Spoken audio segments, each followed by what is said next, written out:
జై శ్రీరామ్. శ్రీమాత్రే నమః. శ్రీ గురుభ్యో నమః. 2025 సంవత్సరం సెప్టెంబర్ నెల 28వ తారీఖు నుంచి 2025 సంవత్సరం అక్టోబర్ 4వ తారీఖు వరకు ఈ వారం యొక్క గోచార గ్రహస్థితుల ఫలితాలు ద్వాదశ రాశుల వాళ్ళకి, ద్వాదశ లగ్నాల వాళ్ళకి. గోచారంలో గ్రహదేవతలు ఏ ఏ రాశుల్లో స్థితులై ఈ ఫలితాన్ని ప్రసాదిస్తున్నారో మొట్టమొదటిగా తెలుసుకుందాము. మిథున రాశిలో దేవగురువైన బృహస్పతి వారి సంచారము, సింహరాశిలో దైత్య గురువైన శుక్రాచార్యుల వారి సంచారము, కేతు భగవానుడితో కూడిన శుక్రాచార్యుల వారి సంచారము, కన్యారాశిలో రవి బుధుల సంచారము. కన్యారాశిలో ఉన్న రవి బుధులు ఈ వారాంతంలో బుధ భగవానుడు కన్యారాశి నుంచి తులారాశికి మార్పు చెందుతున్నాడు. తులారాశిలో మంగళ సంచారము, కుంభరాశిలో రాహుభగవానుడి సంచారము, మీనరాశిలో వక్రించిన శనేశ్వరుని సంచారము. వారంలో 4 రాశిని చుట్టి వచ్చే చంద్రభగవానుడు ఈ వారంలో వృశ్చిక రాశి మొదలుకొని కుంభరాశి పర్యంతం వరకు కూడా ఆయన సంచారాన్ని సాగిస్తున్నారు. ఇవి ఈ వారం యొక్క గోచార గ్రహస్థితులు. ఈ వారం యొక్క గోచారంలో ఏదైనా ఒక యూనిక్ పాయింట్ ఉందా ద్వాదశ రాశుల వాళ్ళకి, ద్వాదశ లగ్నాల వాళ్ళకి? ఈ విషయాన్ని మనం పరిశీలిస్తే బుధ భగవానుడు కన్యా రాశిలో నుంచి తులారాశిలోకి మార్పు చెందుతూ ఉన్నారు. అంటే బుధమంగళ యోగము తులారాశిలో ఏర్పడుతూ ఉంది. తులారాశిలో ఉన్న ఈ బుధమంగళ యోగము ఎలాగా ఇస్తుంది అంటే ఈ వారం ఒక రకంగా చెప్పాలంటే యూనిక్గా ఒక చిన్న జాగ్రత్తనే సూచిస్తూ ఉంది. అన్ని రాశుల వాళ్ళకి, లగ్నాల వాళ్ళకి, బంధువులతో కావచ్చు, నేబర్స్తో కావచ్చు, కొలీగ్స్తో కావచ్చు, అసలు ఎవరితోటైనా సరే ఎక్కువగా ఆర్గ్యుమెంట్స్లోకి వెళ్ళకుండా వీలైనంత వరకు సంయమనాన్ని పాటించడం మంచిది. ఇది ప్రతి ఒక్కరికి వర్తిస్తుంది. ఒక రాశి, ఒక లగ్నం అని కాదు, ఒక నక్షత్రం అని కాదు, ప్రతి ఒక్కళ్ళకి ఈ పాయింట్ వర్తిస్తుంది. ఇప్పుడు అగ్నికి వాయువు తోడైతే ఎలాగైతే అగ్ని బాగా ప్రజ్వరిల్లుతుందో ఈ వారము మాట్లాడే మాటలు ఆ విధంగా లీడ్ చేస్తాయి. కొంత జాగ్రత్త వహించాల్సిన అవసరము ద్వాదశ రాశుల వాళ్ళకి, ద్వాదశ లగ్నాల వాళ్ళకి ఉంది. వీలైనంత వరకు సమయోచితంగా మాట్లాడడము, హుందాగా మాట్లాడడము, అలాగే వీలైనంత వరకు మనం చాలా క్యాలిక్యులేటెడ్గా మాట్లాడడం. అసలు మీరు కనుక చాలా క్యాలిక్యులేటెడ్గా మాట్లాడే కోవలోకి చెందిన వాళ్ళు అయితే ఇప్పుడు ఇది మీకు ప్లస్. ఎలా ప్లస్ అవుతుందంటే ఈ వారం మీకు తెలియకుండానే అవతల వాళ్ళకి ఏదైనా ఇప్పుడు మీరు క్యాలిక్యులేటెడ్గా మాట్లాడుతూ ఉన్నారు. క్యాలిక్యులేటెడ్గా మాట్లాడడం అంటే ఏంటి? అవతల వాళ్ళ మనసు నొప్పించకుండా ఏదన్నా ఒక చెప్పాలనుకుంటే ప్రియంగా చెప్పగలిగితే చెప్పడం, లేదా ప్రియంగా చెప్పలేము, ఒకవేళ చెప్పిన వాడు తప్పుగా తీసుకుంటారు అని అనుకుంటే అసలు సైలెంట్గా ఉండడం. ఇదే కదా క్యాలిక్యులేటెడ్గా మాట్లాడడం, అందులో కరెక్ట్ పాయింట్స్ మాట్లాడడం. సో ఈ క్యాలిక్యులేటెడ్గా మాట్లాడుతూ ఉన్నప్పుడు ఒక్కోసారి మనం చెప్పాలనుకున్నాం చెప్పలేకపోవచ్చు కూడా. ఈ వారము మీరు కనుక బాగా మొహమాటస్తులైన, వీలైనంత వరకు సైలెంట్గా ఉండేవాళ్ళు, క్యాలిక్యులేటెడ్గా మాట్లాడేవాళ్ళు, ఈ 3 కోవల్లో చెందిన వాళ్ళు మీరైతే ఈ వారం మీకు చాలా బాగుంటుంది. కారణం ఏంటంటే ఈ వారము మీరు కావచ్చు, లేదా మీ తరఫున కొంతమంది కావచ్చు,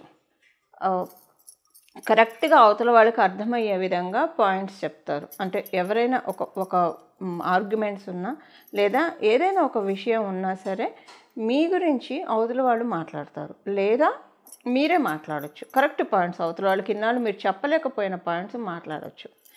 సో ఇది ఈ 3 కోవల్లోకి చెందిన వాళ్ళు మీరైతే మీరు అసలు ఇది అవ్వక్కర్లేదు. ఒకవేళ అలా కాదు, మేము అవసరమైతే మాట్లాడతాం, అనవసరంగా ఒకళ్ళ జోలికి వెళ్ళాం, బట్ ఒకళ్ళు మా జోలికి వస్తే కనుక మేము టిట్ ఫర్ టాట్గా ఉంటాము అని అనుకునే కోవలో చెందిన ఇంకెలా ఉన్నా సరే కొంత ఈ వారము మాటల్లో సంయమనం పాటించడము అందరికీ వర్తిస్తుంది. నేను చెప్పిన ఈ 3 కేటగిరీ పీపుల్కి పూర్తిగా వర్తించదు ఈ విషయం. వాళ్ళకి రివర్స్లో ఉంటుంది, అంటే వైసా వర్స, వాళ్ళకి ఇంకా బాగుంటుందని చెప్పాలి ఈ వారము.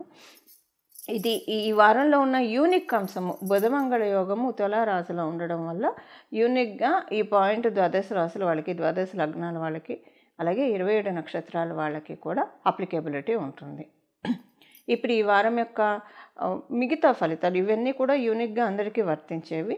అసలు ద్వాదశ రాశుల వాళ్ళకి, ద్వాదశ లగ్నాల వాళ్ళకి ఫలితాలు మనం ఒక్కసారి చూద్దాం.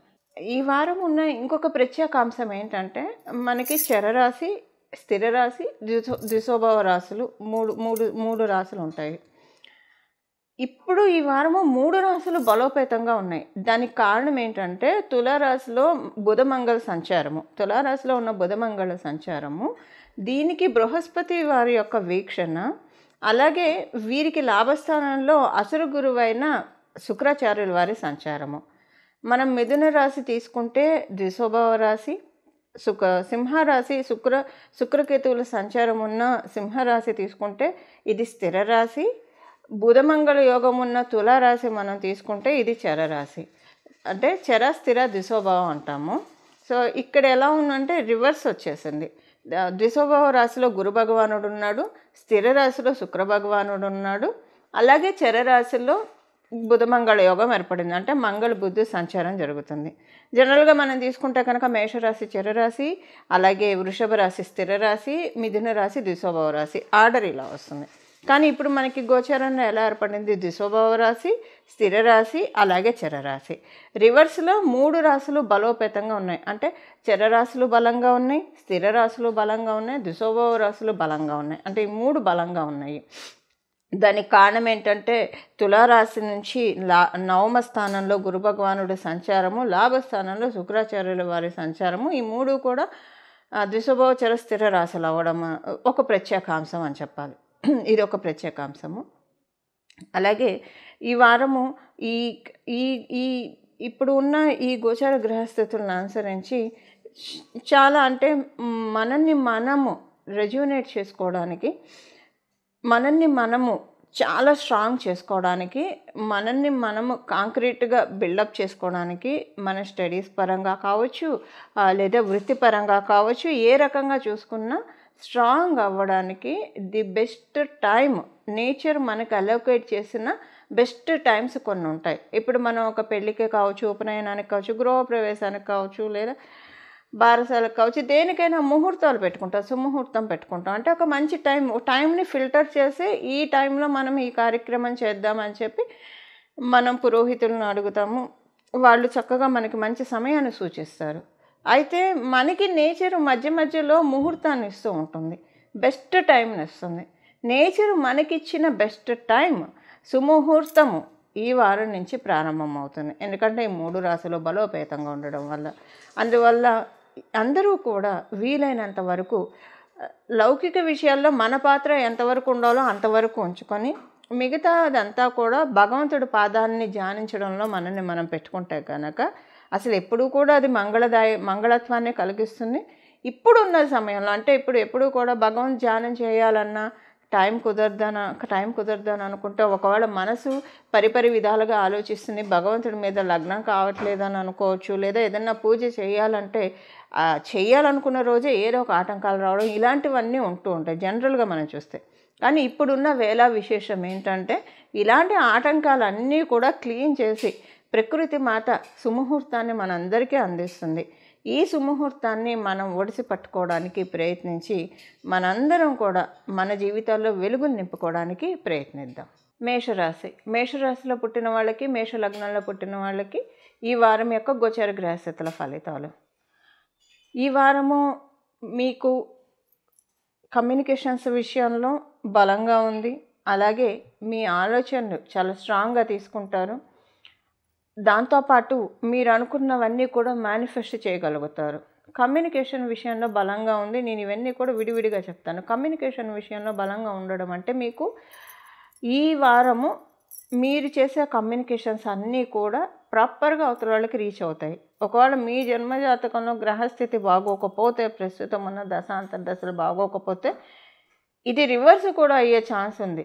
మీరు ఎంత బాగా మాట్లాడినా అవతల వాళ్ళు పెడార్థాలు, అపార్థాలు తీసుకుంటారు.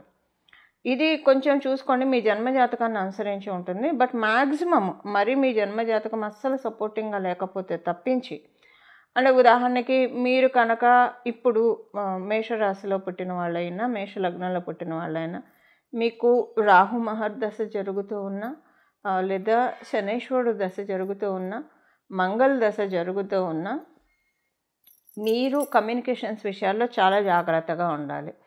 రిమైనింగ్ వాళ్ళకి అంతా బాగానే ఉంటుంది. అంటే మీరెందుకు జాగ్రత్తగా ఉండాలంటే మీకు తెలియకుండానే మామూలుగానే మాట్లాడేస్తారు. మీరు అవతల వాళ్ళతోటి మామూలుగా మాట్లాడింది కూడా అవతల వాళ్ళకి పెడార్థాలు, తప్పుడు అర్థాలు వెళ్ళే అవకాశం ఉంది. అందువల్ల మీకు ఈ దశలు జరుగుతుంటే కొంత జాగ్రత్తగా ఉండండి. స్వగృహానికి ప్రయత్నించేవాళ్ళు, స్వగృహ నిర్మాణానికి ప్రయత్నించే వాళ్ళకి ఈ వారము పరిస్థితులు అనుకూలంగా ఉన్నాయి. మీ యొక్క చతుర్థ స్థానము శుభకర్తరిలో ఏర్పడింది. మీ చతుర్థ స్థానానికి కర్కాటక రాశి మీకు చతుర్థ స్థానం. మీ చతుర్థ స్థానానికి వ్యయంలో గురు భగవానుడు, ద్వితీయంలో శుక్రాచార్యుల వారు, వీళ్ళిద్దరూ కూడా మీకు మీరు ఒక వాహనం కొనాలన్నా, ఇల్లు కొనాలనుకున్నా, లేదా ప్లాట్ కొనాలనుకున్నా, అమ్మాలనుకున్నా, దేనికైనా సరే మంచి సదవకాశాన్ని ఇస్తున్నారు. మీరు ఒకవేళ ఆ ప్రయత్నాలు ఉంటే ఈ వారం చాలా అనుకూలంగా ఉంటుంది. ఉద్యోగస్తులకి ఈ వారము ఉద్యోగస్తులందరికీ కూడా మంచి శుభ సమయము.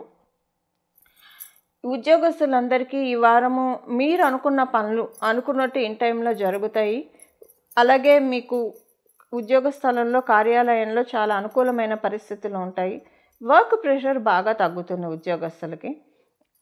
గత కొంతకాలంగా ఉద్యోగస్తులకి అంటే మనము చూసుకుంటే కనుక ఇప్పుడు కాదు, ఈ 5-6 నెలలు కాకుండా అంతకుముందు వర్క్ ప్రెషర్ చాలా ఎక్కువగా ఉంది ఉద్యోగస్తులకి. గత 5-6 నెలల నుంచే కాస్త ఊపిరి పీల్చుకుంటూ ఉన్నారు. ఇప్పుడు అది ఇంకా ఎక్కువ అవుతుంది. వర్క్ ప్రెషర్ తగ్గుతుంది. లేదా మనం ఇంకొక రకంగా కూడా దీన్ని చెప్పచ్చు, మీరు ఎంత వర్క్ అయినా సరే చిటికలో చేయగలుగుతారు, చాలా ఫాస్ట్గా చేయగలుగుతారు. సో ఇంకొకటి ఏంటంటే మన వర్క్కి తగ్గ గుర్తింపు వస్తే మనం ఎంత వర్క్ చేసినా కొండంత భారం కూడా ఒక అప్రిషియేషన్స్ తోటి మనకి అదంతా కూడా దిగిపోతుంది. ఇప్పుడు మీకు అలాంటి మంచి స్టేజ్లో ఉన్నారు. వర్క్ ప్రెషర్ అంతా కూడా కమ్ డౌన్ అయ్యి ప్రశాంతంగా మీకు గుర్తింపు, గౌరవం వచ్చే స్థితిలో మీరు ఉన్నారు. వ్యాపారస్తులందరికీ మంచి శుభ సమయమే. మీకు కాకపోతే మీకు మీకు సప్తమ స్థానంలో బుధమంగళ యోగం ఏర్పడుతుంది. నేను మొదట చెప్పినట్టు కమ్యూనికేషన్ విషయంలో కొంచెం జాగ్రత్తగా ఉండండి. ఎందుకంటే వ్యాపారస్తులకి కమ్యూనికేషన్ నెసెసరీ విషయం కాబట్టి కొంచెం మీరు కమ్యూనికేషన్స్ విషయాల్లో జాగ్రత్తగా ఉంటే కనుక మీకు అంతా బాగా ఉంటుంది. మీ కమ్యూనికేషన్స్ అంటే మీకు వ్యాపారం అయితే ఏం చెడిపోదు మీ కమ్యూనికేషన్స్ వల్ల. ఒకవేళ వాళ్ళకి ఎలా అర్థమైనా మీ వ్యాపారం అయితే బాగానే ఉంటుంది. కాకపోతే అనవసరంగా మార్కెట్లో బ్యాడ్ మౌత్ అన్న ఇది తెచ్చుకుంటారు, పేరు తెచ్చుకుంటారు. సో ఇప్పటికిప్పుడు ఇమ్మీడియట్గా ఏం ఎఫెక్ట్ చూపించకపోయినా రాబోయే నెలల్లో ఎఫెక్ట్ చూపిస్తుంది. ఇది ఒక పబ్లిసిటీ లాగా అయిపోతుంది. పలానా వాళ్ళ దగ్గర సర్వీస్ తీసుకోవాలని అనుకుంటే వాళ్ళు ఇష్టం వచ్చినట్టు మాట్లాడతారు, బ్యాడ్ మౌత్, ఇలాగ పబ్లిసిటీ జరుగుతుంది. సో కొంత ఈ విషయంలో మీరు కమ్యూనికేషన్ విషయంలో కొంచెం జాగ్రత్తగా ఉంటే కనుక మిగతాదంతా అంటే ఇప్పుడు ఈ వారంకు బిజినెస్కి వచ్చిన ఇబ్బంది అయితే ఏం లేదు. బట్ ఈ వారంది వచ్చే వారాల్లో ఎఫెక్ట్ పడుతుంది. మీరు చాలా సంయమనంగా మాట్లాడేవాళ్ళు, క్యాలిక్యులేటెడ్గా మాట్లాడేవాళ్ళు అయితే మీకు ఇంకా చాలా బాగుంటుంది. మీ మీద మంచి ఇంప్రెషన్ వస్తుంది. రాబోయే రోజుల్లో, రాబోయే నెలల్లో చాలా పాజిటివ్ ఇంప్రెషన్ గెయిన్ చేసుకోగలుగుతారు. గుడ్ పబ్లిసిటీ మీకు జరుగుతుంది. సో ఏదైనా గ్రహదేవతలు దేనికి తగ్గ ఫలితాలు దానికి ఇస్తారు కాబట్టి ఇది వ్యాపారస్తులకి. వివాహ ప్రయత్నాలు చేయాలనుకునే వాళ్ళకి ఈ వారం వరకు మీరు చేయాల్సిన వివాహ ప్రయత్నాలు వాయిదా వేయడం మంచిది. కారణం ఏంటంటే మీరు చేసే వివాహ ప్రయత్నాలు ఆర్గ్యుమెంట్స్కి లీడ్ అవుతాయి. సో అందువల్ల కొంత వివాహ ప్రయత్నాలు మీ జన్మజాతకం బాగా సహకరిస్తే చేయొచ్చు, కానీ లేదంటే కొంత వాయిదా వేయడం మంచిది. విద్యార్థినులకి మంచి శుభ సమయము, మంచి కాలము. మీరేంటంటే విద్యార్థినులు చాలా అంటే మీ టైంని కరెక్ట్ వేలో వాడతారు. పనికి అంటే ఎక్స్ట్రా కరిక్యులర్ యాక్టివిటీస్ అన్నీ కూడా కట్ డౌన్ చేసుకొని ఫోకస్ అంతా చదువు మీదే ఉంటుంది ఈ వారం. మీకు తెలియకుండానే ఈ విధంగా మీరు టైం టేబుల్ని సెటప్ చేసుకుంటారు. దాని ప్రకారం మీ వర్క్ మీరు చేసుకుంటూ వెళ్తారు. గృహలక్ష్ములకి ఈ వారం అనుకూలంగా ఉంది. ఒక రకంగా చెప్పాలంటే చాలా ఆనందంగా, ఆహ్లాదంగా ఉంటుంది ఈ వారం మీకు. మరీ మీ జన్మజాతకం అస్సలు కోఆపరేటివ్గా లేకపోయినా అంతకు ముందుతో పోలిస్తే ఈ వారం బాగానే ఉంటుంది. అంటే మీ మైండ్ సెట్ చాలా ప్రశాంతంగా ఉంటుంది. కాకపోతే మరీ మీ జన్మజాతకం పూర్తిగా సపోర్టింగ్గా లేకపోతే కనుక, అంటే 99% సపోర్టింగ్గా లేకపోతే కనుక, అప్పుడు కొంచెం మీకు మానసికంగా స్లైట్గా అశాంతి ఉంటుంది. బట్ మ్యాక్సిమం కేసెస్లో గృహలక్ష్ములందరికీ కూడా చాలా మంచి శుభదాయకమైన శుభ సమయమే. సీనియర్ సిటిజన్స్కి నార్మల్గానే ఉంది. ఇప్పుడున్న గోచార గ్రహస్థితులు అనుకూలతల్ని కలిగించట్లేదు, అలాగని ప్రతికూలతల్ని కూడా కలిగించట్లేదు. ఇవి ఈ వారం యొక్క గోచార గ్రహస్థితుల ఫలితాలు మేషరాశి మేషలగ్నంలో పుట్టిన వాళ్ళకి. ఈ వారం చేసుకోవాల్సిన పరిహారము, ప్రతిరోజు కూడా మీకు వీలుంటే ఈ వారంలో ప్రతిరోజు లేదా కనీసం ఈ వారంలో 2 రోజులు అమ్మవారికి దానిమ్మ పండు నైవేద్యం పెట్టి అది మీరు ప్రసాదంగా స్వీకరించండి. ఒకవేళ మీకు శక్తి కలిగి ఉంటే కనుక యాచకులకి, బీదవారికి దానిమ్మ పళ్ళు పంచిపెట్టండి. మీరు అనాథ శరణాలయంలో పంచిపెట్టినా సరే, యాచకులకి పంచిపెట్టినా సరే, ఎవరికైనా సరే దానిమ్మ పళ్ళు పంచిపెడితే మంచిది ఈ వారం ఉన్న గోచార గ్రహస్థితుల రీత్యా. ఈ వారంలో మనకి ఏంటంటే భగవంతుడి యొక్క ఆశీస్సులు ద్వాదశ రాశుల వాళ్ళకి, ద్వాదశ లగ్నాల వాళ్ళకి చాలా చక్కగా కలిగే కాలము. దానికి కారణం ఏంటంటే బుధ భగవానుడు తులారాశిలోకి రావడము, బుధమంగళ యోగం ఉండడము, దానిని పంచమ దృష్టితోటి గురు భగవానుడు వీక్షించడము. ఇది చాలా మంచిది. ఇదేం చేస్తుందంటే ఎప్పుడైనా సరే ఒక మాట వల్లే మనస్పర్ధలు వస్తాయి, ఒక మాట వల్లే ఒకళ్ళు ఆనందంగా ఉన్నా కొంతమంది మాటలు వింటే చాలామందికి జీవం ఏర్పడుతుంది, చాలా సంతోషంగా అనిపిస్తుంది, 1000 ఏనుగుల బలం వస్తుంది. ఒక మనిషి మాట్లాడే మాట అవతల వాళ్ళకి 1000 ఏనుగుల బలాన్ని ఇవ్వగలదు. అదే మాట నిలువెల్లా చంపేయగలదు. మనిషి బతికుంటారు కానీ మనిషి బతికున్నా చంపేయగలదు. సో దీనికి చెక్ పెడుతూ ఉన్నాడు గురు భగవానుడు వీక్షించడం వల్ల మనకి ఈ వారం ఉన్న ప్లస్ ఏంటంటే బుధమంగళ యోగం మీద గురు భగవానుడు వీక్షణ పంచమ దృష్టితోటి ఆయన వీక్షణ కలిగి ఉండడము చాలా మంచిది. ఇది చాలా అంటే అందరిలోకి కూడా ఒక జీవత్వాన్ని కలిగిస్తుంది. అందరిలో కమ్యూనికేషన్ స్కిల్స్ బాగా పెరుగుతాయి. ఇది ప్రతి ఒక్కళ్ళకి వర్తిస్తుంది. కమ్యూనికేషన్ స్కిల్స్ చాలా బాగా పెరుగుతాయి. దానితో పాటు వీళ్ళిద్దరికీ లాభంలో శుక్రకేతువుల సంచారం, అసురు గురువైన శుక్రాచార్యుల వారి సంచారము లాభంలో ఉండడము, అలాగే తులారాశి నుంచి 9వ స్థానంలో గురు భగవానుడి సంచారము, ఈ 2 చాలా ప్లస్ పాయింట్స్. ఒక్క కమ్యూనికేషన్స్ స్కిల్స్ పెరుగుతాయి. కాకపోతే మాట్లాడే విషయంలో కొంచెం జాగ్రత్త వహిస్తే ఇంకంత శుభదాయకమే, అంత ఆనందదాయకమే, అంత సన్మంగళదాయకమే. ఈ విధంగా మనమందరం కూడా సన్మంగళాలని మన జీవితంలో పొందాలని చెప్పి మనస్ఫూర్తిగా జగదంబ పాదాలని ప్రార్థిస్తూ మంగళం. నమో భగవతే వాసుదేవాయ.